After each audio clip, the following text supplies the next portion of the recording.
வணக்கம் மக்களே, welcome to சாரால் ஜேக்கப் எஸ்டேட் லைஃப். எல்லோரும் எப்படி இருக்கிறீங்க? இன்றைக்கி நம்ம தோட்டத்தில் போய் வாழைக்காய் இருக்குது, அதை எடுத்துகிட்டு வந்து சமைக்க போகிறேன்.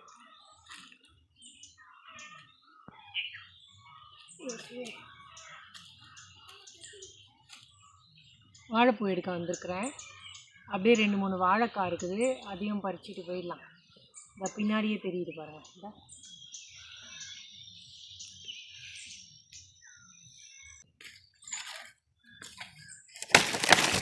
இந்த வாழைக்காய் பேர் சாம்ப வாழை.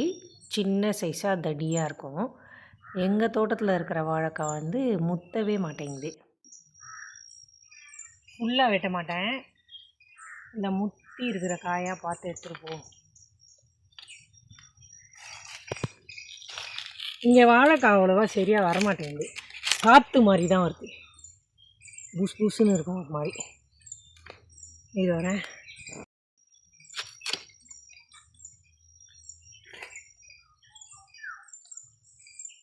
இது முத்து இணைக்கிறது.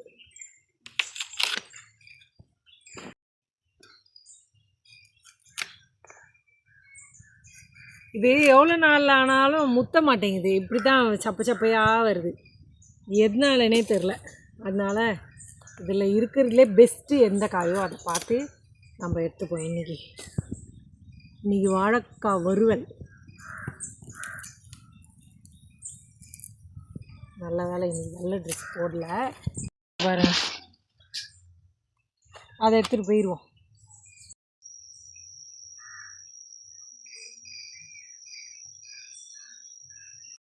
இது ஒரு அவக்காடோ மரம். எவ்வளோ அழகாக பூ பூத்துருக்குது பாருங்கள். 1-2 காயும் அதில் இருக்குது. Blue sky. என்னோட பழைய வாழைப்பூ எடுக்க வந்துட்டேன். அங்கே வாழைக்காய் எடுத்துட்டோம். இங்கே ஒரு பூ இருக்குது. இன்றைக்கி சமைக்கிறதுக்கு இதை 2ஐயும் வச்சு சமைக்க போகிறோம். வாங்க போகலாம். அந்த பக்கம் எப்படியோ ஒரு வாழைப்பூவை எடுத்தாச்சு, போய் சமைக்கலாம். அடுப்புக்கு காஞ்ச மட்டை இதெல்லாம் போட்டு ஸ்டார்ட் பண்ணால் சூப்பராக இருக்கும். சமையலுக்கு தேவையானதெல்லாம் கட் பண்ணி ரெடியாக இருக்குது. வாழைப்பூ குட்டி குட்டியாக வெட்டி வச்சாச்சு. அத்தையும் சமைக்கிறாங்க. அவ்வளோதான். இன்றைக்கி வந்து சிம்பிள் வெஜிடேரியன் சாப்பாடு தான்.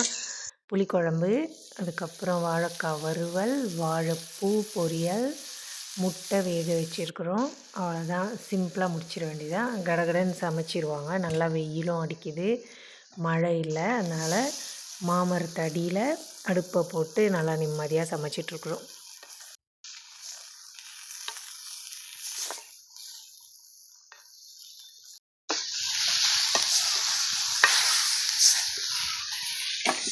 வாழைப்பூ எதுக்கு நல்லது சொல்லுங்கள்?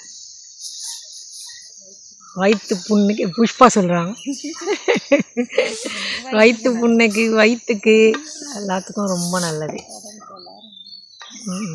Gastric problem. ஆமாம், அப்படியா?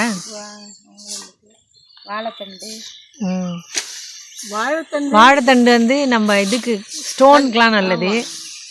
எடுத்துடலாம்ப்பா.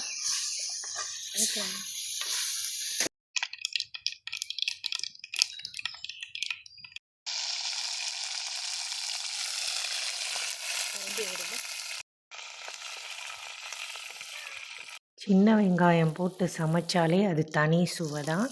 அதுவும் நாட்டு தக்காளி, அதோட புளிப்பு, இந்த சின்ன வெங்காயத்தோட காரம் நல்லா வாசனையாக இருக்கும். அடுப்பில் சமைக்கிறோம், அதுவும் மண் சட்டி, இதெல்லாம் எல்லாமே கலந்து ஒரு தனியான சுவை கண்டிப்பாக இருக்குது, இல்லைன்னு சொல்ல முடியாது.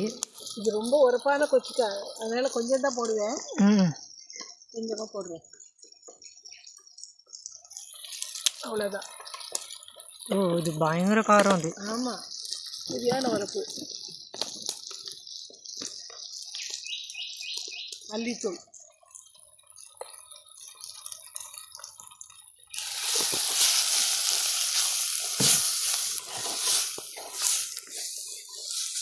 புளி,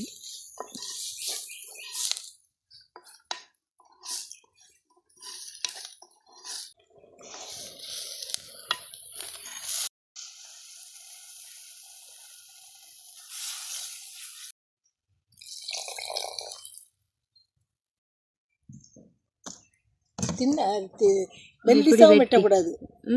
ரவுண்டாவா? ரவுண்டா மெல்லிசா வெட்டக்கூடாது.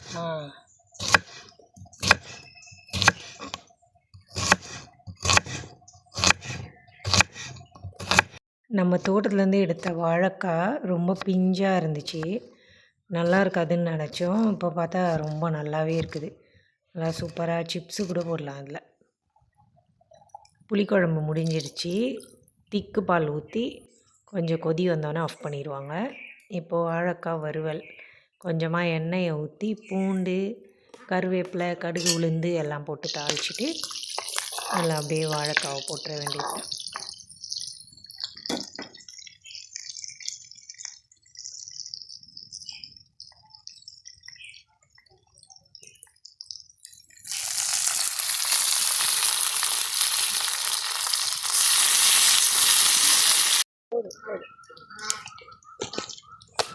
போதும் பார்த்துட்டு வேணா போடலாம். போட்டு நல்லா எரிச்சு விட்டு மூடி விட்டு அது பாட்டுக்கு வேகட்டும். இன்றைக்கி சமையல் முடிஞ்சிடுச்சு. வாழைக்காய் வறுவல், புளிக்குழம்பு, வாழைப்பூ பொரியல், சோறு, முட்டை வேக வச்சாச்சு. அவ்வளோதான். இன்றைக்கி சமையல் இப்படி தான் போச்சு. சிம்பிளான சமையல். இந்த வீடியோ உங்களுக்கு பிடிச்சிருந்தா சேனலை சப்ஸ்கிரைப் பண்ணிக்கோங்க. நாளைக்கு மறுபடியும் ஒரு நல்ல வீடியோவோடு உங்களை பார்க்குறேன். எனக்கு சப்போர்ட் பண்ணுற எல்லாருக்கும் ரொம்ப ரொம்ப நன்றி. Thank you so much. God bless you all. Bye.